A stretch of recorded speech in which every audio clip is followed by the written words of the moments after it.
If you're asking evidence for something that somebody says to you, that just means your brain is working. And if that person resists in giving evidence for what that person is saying, that means that person thinks your brain should not be working, which is an insult and therefore disrespectful. And therefore, that is a relationship where one person is a slave or a servant or a paid employee or a pet animal. Do you want that? But if you don't, then you have to give reason for a human being. That means you are assuming that the person is a human being and dealing with that person as such.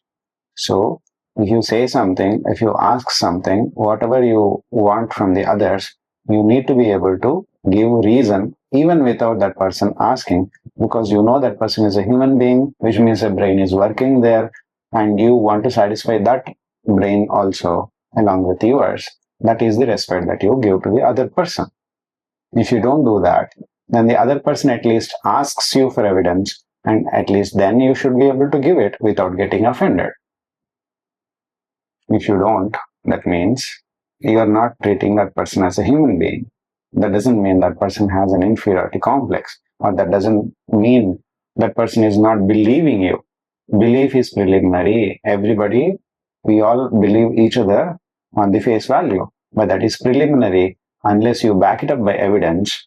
That other person will not understand why exactly you are saying what you are saying. If that person does not understand why exactly you are saying what you are saying, that person will not have this same understanding on the same topic to the same degree.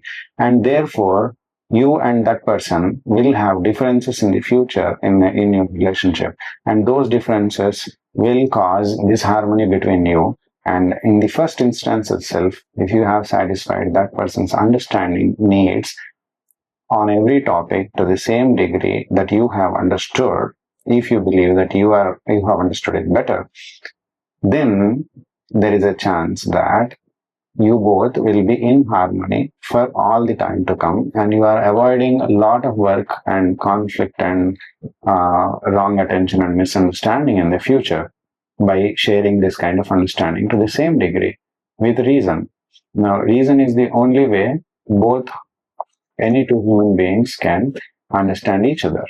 With feelings, what happens is your feeling is subjective, my feeling is subjective, reason is objective. So only by reason you will be able to bridge a gap between any two human beings reasonably well.